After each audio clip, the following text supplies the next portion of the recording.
السلام علیکم سامعین، 28 رمضان المبارک اور 29 مارچ ہے۔ آج کی خبروں کی شروعات مدرسہ مظاہر العلوم کے شعبہ تجوید کے استاد قاری المقری مسعود احمد مظاہری کی تلاوت کلام پاک سے کی جا رہی ہے۔ یہ تلاوت قاری موصوف نے ریاست تمل ناڈو میں کی ہے، جہاں آپ والاجہ پیٹ نواب بازار والی مسجد، ضلع رانی پیٹ، صوبہ تمل ناڈو میں گزشتہ 13 برس سے کلام پاک سنا رہے ہیں۔ سال رواں میں مسجد کے امام مولانا عبداللہ قاسمی اور قاری مسعود احمد مظاہری فلاحی نے دونوں نے ہی وہاں نماز تراویح ادا کرائی ہے۔ اسی مناسبت سے رات ایک تقریب بھی منعقد ہوئی ہے، جہاں ماشاءاللہ مسجد کے متولی جناب ٹیپو بھائی اور مسجد کے پٹیل سبحان بھائی کے حسن انتظام سے تمام امور انجام دیے جا رہے ہیں۔ اسی موقع کی یہ تلاوت پیش خدمت ہے۔ عرض کر دوں کہ جیسا کہ ہم نے رمضان مبارک میں سلسلہ شروع کیا تھا نماز تراویح کی قرات کا، وہ الحمدللہ مکمل ہو گیا ہے، اور اب سے حسب معمول ہفتے واری جو تلاوت چلا کرتی ہے، اور جو قراء صاحب سنیچر، اتوار، پیر، منگل، بدھ جن کے نمبر پہلے سے طے ہیں، انشاءاللہ ان کی تلاوت اب باضابطہ شروع ہو جائیں گی۔ أعوذ بالله من الشيطان الرجيم. بسم الله الرحمن الرحيم.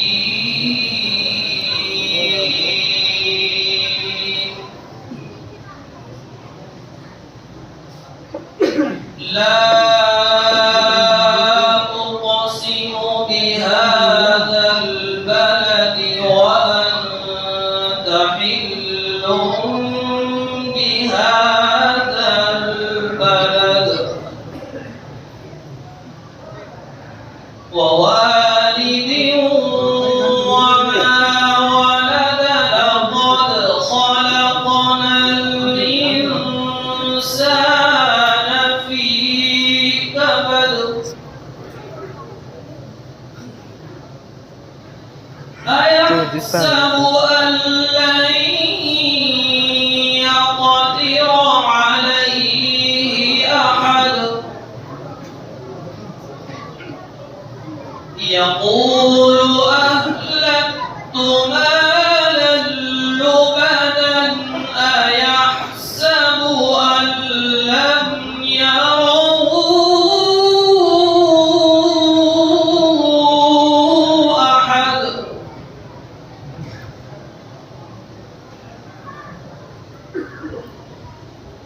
ألم نجعل له عينين ولسانا وشفتين وهديناه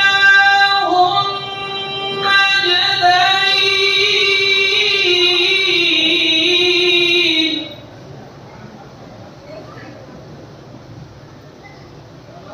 فلقتحم العقبة وما أدراك ما العقبة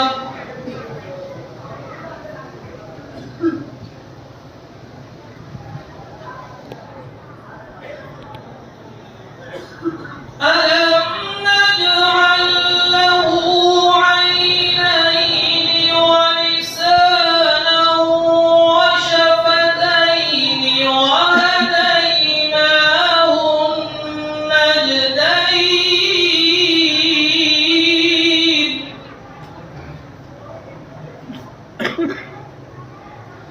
فلقتحم العقبة وما أدراك ما العقبة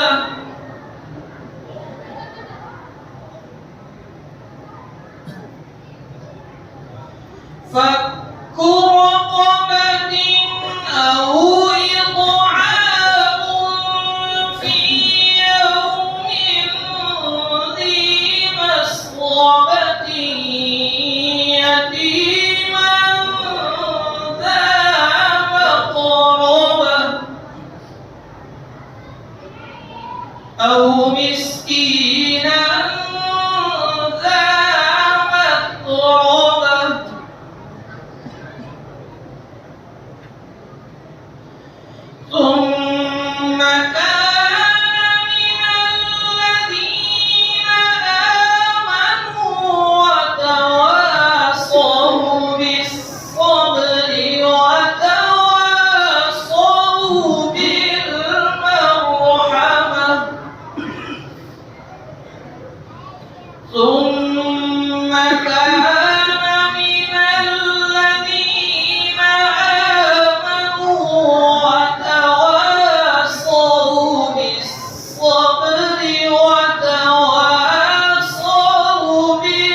المرحمة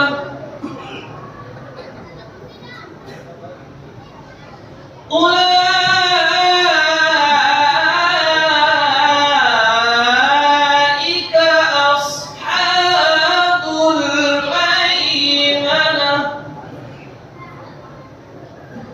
والذين كفروا بآياتنا هم أصحاب المشأمة عليهم نار مؤصدة صدق الله العظيم.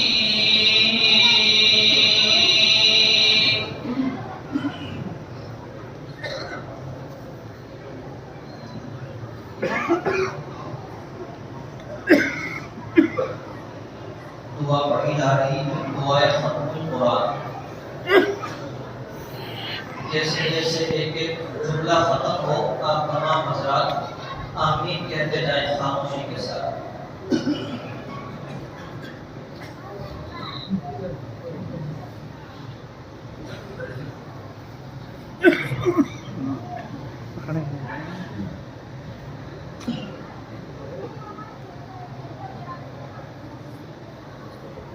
اللهم آنس وحشتنا في قبورنا اللهم ارحمنا بالقرآن العظيم واجعله لنا إماما ونورا وهدى ورحمة اللهم ذكرنا منه ما نسينا وعلمنا منه ما جهلنا وارزقنا تلاوته آناء الليل وآناء النهار واجعله لنا حجة يا رب العالمين.